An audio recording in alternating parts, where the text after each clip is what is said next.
A gente tava falando de tribus e participação. E uma das coisas mais foda foi quando. Primeira notícia que foi quando tu falou que vocês iam gravar com o André Matos a música antes Que os caras dizem, de não gravar. conta pra ninguém não. Na mesma hora eu mando pra Tu me ti, pô, André contou. Mato vai gravar Eu com a gente, endoidei, velho. velho. E fiquei super ansioso e fui vendo as etapas e deu certo. Do caralho. Paralelo a isso, um ano depois o cara faleceu. Meu irmão. Deixa eu primeiro registrar a maior frustração da minha vida, Tá. como músico e fã de rock e fã de André Matos. Foi não ter conhecido André Matos. Nunca podido apertar a mão dele, tá ligado? Como a obra dele pra mim é muito boa. E a gravação tava marcada pra um dia X lá em São Paulo, Gravação da música. da música. Léo tava morando em São Paulo nessa época. Tanto é que foi tu que tava presente com ele. E coincidiu de eu estar com uma viagem marcada pra São Paulo com minha namorada. A gente ia passear lá uns dias e eu, porra, não acredito, vou finalmente conhecer um dos meus ídolos, né? Uhum. Eu sei que é muito controversa essa história de conhecer ídolo, né? Tem gente que não é muito a favor e tal. Mas aí, assim, eu me lembro que a gente tava se falando no dia, não, mais tarde a gente vai. Era no estúdio de Pompeu, do Cosos, Porra. que ia ser a gravação. Aí, de manhã ou de tarde, eu não sei se era Antônio que tava falando com a gente, que Antônio produziu o disco, né? Antônio Araújo. Sim. Ele só, André tá ruim da garganta, ele não vai poder gravar hoje. Essa é a maior frustração da minha vida, porque quando eu ia poder ir, eu estava em São Paulo. E aí reagendou, acho que para uns 10 dias depois, aí tu não foi? só Léo tava em São Paulo, só Léo acompanhou. E Eu aí, morava Léo? em Campinas naquela época, assim, e eu lembro que quando rolou essa oportunidade, tipo, né, teria sido com o Otto e comigo. Mas aí foi só comigo, né? E aí, meu irmão, o negócio é o seguinte, as pessoas que não me conhecem, uma coisa que quando eu tô no palco, eu sou uma parada, tá ligado? Uhum. Mas quando eu tô com as pessoas, assim, eu sou extremamente tímido. E eu tenho muito medo de conhecer ídolos, velho. Tá ligado? Eu já conheci também, né? alguns e tive boas experiências e péssimas experiências. E André, na época, ele tinha uma fama meio mista. Tinha pessoas que diziam que ele era um cara meio distante, meio na dele, Frio, né? frio e tal. Eu fiquei pensando, pô, será que eu vou levar um fora, alguma coisa assim, parecer muito... Cara, ele...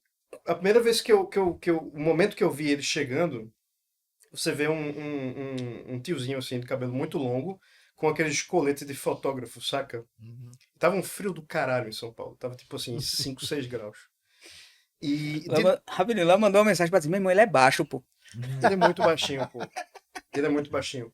Puxa um pouquinho aí pra tu, Léo, o microfone. Pode Baixinho puxar mesmo. e gordinho, né? Tipo. E aí você, né? Gordinho, Que vê o cara lá de né? cima é outra coisa, com aquela roupa de palco. E aí, no momento que ele tava vindo, assim, tinha um corredor longo no estúdio de Pompeu. Pompeu, que era o dono do estúdio, começou a gritar: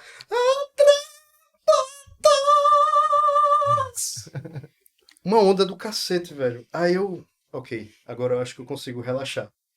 Porque eu percebi que tava um clima de descontração e que não ia ter nariz empinado, nada assim. Massa. E aí, no momento que eu falei com ele a primeira vez, eu apertei a mão dele e falei: muito prazer, gosto muito da sua voz, sua trajetória, escutando desde moleque. Ele falou um negócio que eu nunca vou esquecer. Ele falou assim: gostei muito da música de vocês e gostei da sua voz. Aí nessa hora eu, tipo, dei uma gelada assim, saca? Uhum. E depois a gente trocou ideia sobre música. Ele é um cara que gosta muito de blues, e eu também.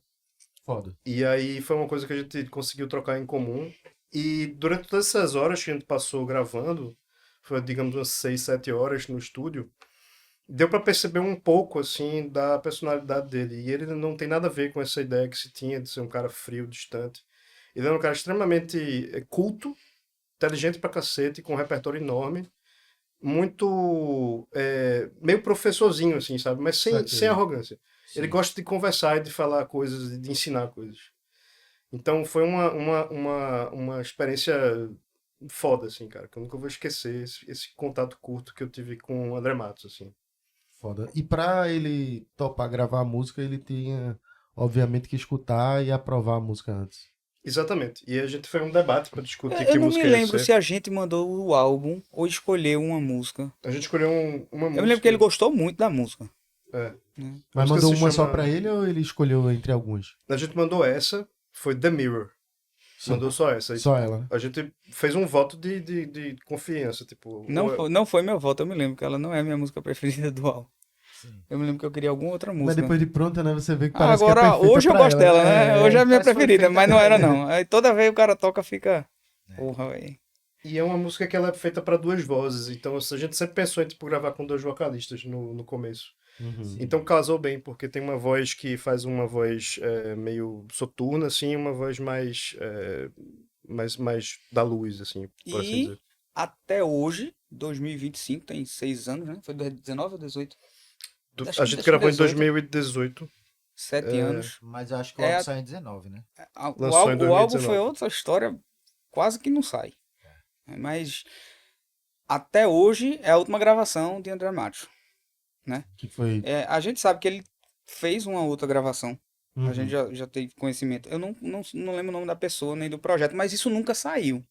Eu acho que Entendeu? quando o Nando Fernandes veio aqui, eu acho que foi depois do podcast, não tava no podcast não, ele falou que a gente tocou nesse assunto e ele falou que tinha. Ele chegou a gravar alguma coisa, alguém tem e nunca soltou. Foi, nunca soltou. Uhum. Não sei se o cara tá soltando, esperando Espera. alguma E coisa outra, aí, mas. vocês estão no livro, né, papai? No livro, depois da gente, só vem assim que ele gravou o DVD do Soulspell. que saiu, Né? que foi Que aí pouco foi antes vídeo, né? do- Ah, Não tá. foi um. E é um ao vivo. Né? Mas a última gravação, até hoje, de André Matos. Vocês é sabiam, comigo. velho, que ia sair a menção no livro, velho? Alguém avisou a Não. vocês, velho? Não, eu Simple- comprei, tava lá o nome da gente. Simplesmente tava lá, velho. Que foda, velho. Uhum. Velho, Que que foi uma puta de surpresa uma boa, né? surpresa, Isso é assim. muito escanteado no Brasil, na verdade. As pessoas às vezes falam de André Matos, das gravações. É difícil alguém citar a gente, a não ser que esteja falando da gente. Entendi. Mas assim. É. Nordeste não faz parte do Brasil. Brasil É. é São Paulo, Rio de Janeiro, Minas, né? Curitiba. Aquilo ali é o Brasil, né? O pessoal lá de baixo. Se eu puder falar um pouco assim da data da gravação e das coincidências Oxe. numerológicas, assim, cara. O que foi que rolou? O dia que eu gravei, que a gente gravou, foi no dia 6 de junho de 2018. Tá ligado? E. Desculpa, dia 8 de junho de 2018. E André morreu exatamente um ano depois. No 8 no de junho de dia 8? 2019. 8 de junho de 2019. Foi mesmo, velho. No mesmo dia, No então. mesmo dia, um ano depois. Tá. Eu não sei explicar isso. Que doideira do caralho. Não, total, velho. É um ano, velho. Certinho batido. Eu até te perguntado a tu, você não sei se é um ano batido. Foi Não tinha ideia se era exatamente certinho ou se era mais ou menos um. datado, velho. Não, isso. Você curte cabala, essas coisas, numerologia, massa sensitiva pode talvez dar uma opinião mais abalizada sobre isso, Porra, velho. né? Caralho. Foi doideira, velho. Foi tu tá dizendo dia 8 de junho de 2018, foi o dia da gravação, você e ele, né? Exatamente. Você conheceu ele. E nesse dia, assim, tu tem alguma curiosidade também que tu possa trazer em relação à sessão de gravação? Tu já foi com o vocal pronto ou tu dividiu voz com ele lá em algum momento? Ou só ele gravou no dia? Só ele gravou. A gente já tava com a track toda pronta, assim, já pré-produzida, e tinha a minha voz gravada, a minha voz final gravada. Então faltava só ele colocar a voz dele. Ele tinha escutado antes em casa e tinha bolado algumas coisas.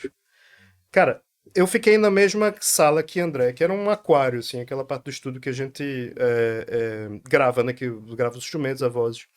E ficou só eu e ele, assim, e a primeira coisa que eu notei mais diferente é que como a voz dele era baixa de volume. Pô, já falaram tanto isso, velho. Quem conhece ele, viu cantar presente, fala isso, velho. Porque quando ele tá com o microfone, né? Você falando perto assim e tal, no microfone no palco, coisa. a voz dele se projeta de uma maneira, né? Super aguda, uma puta qualidade vocal, assim, de timbre. Mas quando você tá na sala com ele, você percebe que ele não tem aquela voz de tenor Pavarotti que você imagina que você... aquela coisa que ecoa, tá ligado? E isso pra mim foi uma coisa interessante que você só percebe trabalhando com o cara. E outra coisa muito interessante é que quando você vai gravar uma harmonia vocal, geralmente você tem um outro instrumento como referência, né? Tipo, tô gravando aqui, eu quero gravar uma terça, uma quinta, uma oitava. Geralmente o cara dá uma nota assim pra você se ligar e guiar fazer a próxima gravação. Ele gravava as harmonias vocais dele sem referência. Ele cantava aqui no oitava e fazia a terça logo em seguida, sem precisar escutar o que ele tinha gravado. Isso é impressionante aí, viu? Isso Pra é quem, doideira, velho. pra quem estuda música e entende o mínimo, isso aí que tu acabou de falar, né? Qualquer um realmente que vai fazer, porque ele tem a referência dentro da cabeça dele já, né? Interessante. mano. Doideira, Tu velho. viu isso, Léo? Sim. Foi uma das coisas mais impressionantes, assim. Você vê que o cara, ele tinha bagagem, mas também ele tinha um ouvido descomunal. Então, Porra, interessante. cada vez mais, assim, cara, com o tempo passa, eu tenho mais respeito pra figura de André Matos, assim. Imagina, velho. Como é que vocês se sentiram na morte dele? Eu vou falar a minha. Foi a única vez na minha vida que eu... Foram duas, mas o outro na hora de música. Que eu tive um sentimento assim, fulano famoso morreu. Eu sempre falei, pô, muito triste perder alguém, mas tipo, nunca me tocou de uma forma assim. Um foi o Fausto do Hermes e Renato, que eu tava, não vou esquecer nunca, eu tava no casamento, na festa de Márcio. Do nosso primo. E aí ele morreu lá, eu fiquei, tipo, ele se matou, né? Foi bem triste, assim, eu fiquei mal. Mas o de André foi foda, velho, porque eu já bem mais velho, obviamente, você pensa que passa por tudo, já perdi meu pai e tudo, não sei o quê. Aí, de repente, eu juro é tu, mano, eu nunca pensei que isso ia acontecer. Foi na hora que eu ia entrar no pet shop, uma doutora lá ia atender o meu cachorro, o Gudu, que tava doente. Quando ela disse assim, pode entrar, eu olho o celular, foi logo esse filho da puta que mandou. É o Shinigami, pô. irmão, Eu sou filho da puta porque eu mandei uma eu mensagem, falei, pô. meu irmão, não acredito não. Aí mandou uma mensagem. Tipo, Caralho, de André Mato. velho. Aí eu olhei, aí fiz assim, não, velho. A mulher pode entrar, não sei o que. Eu fechei assim, a mulher falando comigo, meu olho caindo lá. Eu não conseguia controlar, velho. Eu fiquei assim, puta que pariu. A mulher pensando que eu tava triste por causa do meu cachorro e eu calado. Aí eu conferi lá na hora. Meu irmão, eu fiquei muito mal, velho. Eu fiquei muito mal mesmo. Porque que eu acho que vocês podem falar do sentimento de vocês, que vocês tiveram, o Rafa também, se quiser. Mas aí a gente já estende o assunto para o quanto ele era importante. Obviamente pro cenário como um todo, como a música como um todo, mas pra gente que viveu esse momento de pegar, sei lá, o Angra, o Xamã, o auge do cara e tudo que ele representou pra nossa... A gente é o que é, por mais que tu seja um cri-cri do cara aí com um monte de banda. Eu tô falando a Rihanna, que a gente é amigo. Cri-cri com um monte de banda. A gente é o que é pelo que a gente viveu naquela época, pelas experiências de todas essas bandas que surgiram e a representatividade, mano, E que André. hoje eu entendo, de André Matos e de várias outras bandas do Brasil, é tão absurda, pelo menos pra minha formação foi, porque eu fiz o caminho inverso. Eu fui conhecer a música popular nordestina, digamos assim, brasileira, mas focada no Nordeste, depois do Angra. Uhum. Primeiro o Angra meio que validou. Eu gostava de metal, aí tem música nordestina aqui, aí eu vou dar atenção a Sivuca e dentre outros. Como é que foi esse momento da morte de André Matos pra vocês? Tava falando com o Pedro, baixista, né, antes de entrar aqui. A gente tava lembrando algumas coisas da banda pra comentar. Aí ele me mandou esse print aqui da tela do celular dele. Vê aqui a mensagem de Antônio.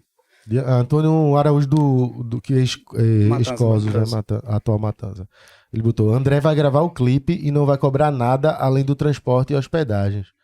Agora, antes de bater o martelo, eles querem saber onde será filmado o filme e o enredo. Do Pois caralho, velho. Isso foi um mês antes da morte de André. A Caralho, gente foi mesmo, velho. Então vocês iam gravar um A clipe gente ia recente. gravar velho. o clipe da The Mirror com ele. Inclusive, a gente tem um diretor já, que era Léo. Léo A gente já tava com essa ideia. tinha debatido já. Foi um baque muito grande, né? Porque por toda a admiração que você já tem com o cara tá participando de um disco que é uma obra sua, que A experiência é, do cara foi que é- boa. Você viu que ele foi limpeza aí solista. ele ia participar de um registro videográfico, né? Então, assim, é quase como perder um amigo, uma pessoa pô. próxima, né? Eu fiquei muito mal no dia, velho. Foi Muito mal bizarro mesmo. porque a gente ficou sabendo um pouco antes, Foi, assim, de... Antônio mandou uma mensagem pra gente um pouco antes. Ó, Da- pessoal, da não, notícia não vazou antes. ainda, mas já tá confirmado. Já tá confirmado aqui por pessoas próximas. Aí começou um burburinho na internet, né?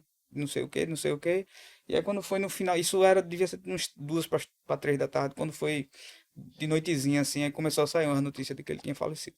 Foi, tu mandou de tarde mesmo. Tu mandou umas 4 horas, era final de tarde. Foi final de tarde que eu vi também que tinha O sentimento é quase como de perder um amigo, sabe? Uma pessoa próxima. E a gente ficou com uma sinuca de bico também, assim, moral e artística, porque a gente tinha lançado o nosso disco 2 dias antes da morte dele. O segundo álbum da gente, Song of 6 Quilos. Então a gente tinha feito todo um aparato de marketing, assim, tipo de comprar anúncio em revista, de jornal, site, caralho, a 4. E a gente não queria parecer que a gente tava se aproveitando da notícia Exatamente. pra divulgar, né? Então ficou uma realmente. situação Então- meio complicada assim na época. A gente parou de divulgar. Boa lembrança, velho, E- porque Foi. isso faz sentido, velho. Eu lembro demais que foi tipo, o lançamento de vocês foi numa quarta, numa terça e ele morreu no sábado. Foi no Tipo sábado. isso. É. Foi. Eu lembro disso. Eu acho que eu encontrei Pedro depois em algum show e a gente comentou sobre isso na época. Foi foda, ficou Aí um a gente dilema, né? ficou pensando, né, meu irmão? Se a gente continuar a divulgação da maneira como a gente tava fazendo, pode ser que alguém chegue e fale, meu irmão, vocês estão se aproveitando da morte do cara pra ganhar dinheiro com isso e tal. E, meu irmão, a gente não queria nem dar espaço pra alguém pensar nisso. Aí, Saca. alguns meses depois, a gente fez um lyric video da música até como forma de uma homenagem, né? Então, Aí- querendo ou não, vocês deram uma travada na divulgação, assim. Com certeza. Total. Eu acho que assim, o Song of Sequilus foi a melhor coisa que a gente já fez, tá ligado? Não sei se tu concorda. Não fez tanta coisa assim também, né? Porra, mas em 15 anos, velho. Tá ligado? A gente gastou nossas energias mentais e artísticas e E monetárias. espirituais e monetárias. Gastou um carro naquela porra daquele disco. Caralho. Saca? E é um disco que eu sinto que, porra, poderia ter sido melhor escutado. E não que a morte de André Matos tenha feito isso, mas foi uma série de coisas que aconteceram. A pandemia logo depois também. Isso, a gente ficou 2 anos e pouco sem tocar ao vivo, sem poder fazer a turnê do show. Rolou 2 anos depois, 3 anos depois do lançamento. Então foi uma série de coisas que aconteceram que causaram isso, assim, sabe? Velho. Quando um cara, uma figura como essa morre, assim, é pra gente. Isso que tu tava falando, que a gente é um produto da parada, mesmo que você não seja um fã de Angra, mas é que para ele representar ali, eu acho que André Matos é o protagonista, assim, o frontman do metal brasileiro. Vai ser ele, assim, Eu vai ser o cara concordo, de referência, assim. E, pô, eu lembro que no dia eu tava. Era final de semana, eu tava estudando pra prova, eu não consegui mais fazer porra nenhuma, a não ser escutar as músicas, ver clipe e tudo. E é interessante como alguns artistas transmitem uma aura, assim, não sei que porra é, de tipo de verdade na parada dele. Que às vezes eles são, talvez por coincidência, mas são agraciados pelo destino, pelo fato de comparar, por exemplo, o Ozzy. Pô, praticamente fez um funeral antes dele morrer. Deu tudo certo, um evento. E André, pô, eu lembro porque o Xamã tinha voltado, então eu já tava acompanhando mais. E um sábado antes, né? Um final de semana antes, ele tinha participado, depois de tantos anos, do show de Avantasia e cantou com o Tobias Summit. Ele Sim. cantou bem pra caralho naquele show, inclusive. E assim, tipo, eu tava percebendo a evolução dele em turnê de novo, né? Pegando ritmo e tal, cantando. E porra, aí todo mundo, caralho, ele voltou aqui, o Tobias Summit e tal. Vocês lançam a parada, eu tava acompanhando também com vocês, pô. Mesma coisa, o nome dele muito na mente e a parada foi na hora, velho. Tipo, não tem como não ter um impacto, Uma né? morte repentina, né? E o lançamento daquele álbum já foi meio que um parto. Porque assim, quando você tá fazendo um álbum, você não termina a mixagem, por exemplo. Você desiste. Eu já ouvi falar. É, você nunca tá satisfeito. Você sempre... Então a gente tinha terminado essa parte de pós-produção que demora muito tempo. A gente já devia ter terminado de gravar há um ano. Há um ano o álbum devia estar gravado. Aí a gente lançou físico, lançou a mídia, né? No Spotify e tal. Digital. E acho que demorou mais de um ano disso pra gente conseguir O CD, o né? CD físico por problema com a empresa que tava prensando. Que na época ainda fazia uma diferença, o CD físico ainda era comprado Uhum. e tal, hoje em dia menos, né? Eu queria só fazer um adendo, se possível, eu queria mandar um salve para Nenel Lucena, que foi o cara que gravou o disco da gente. Nenel é um puta músico, velho, um cara muito foda. Ele infelizmente teve um acidente recentemente e tá em recuperação. Queria mandar assim, a gente tá pensando nele e mandar melhoras pra Nenel, tá? Aí, Nenel, boa recuperação aí, velho.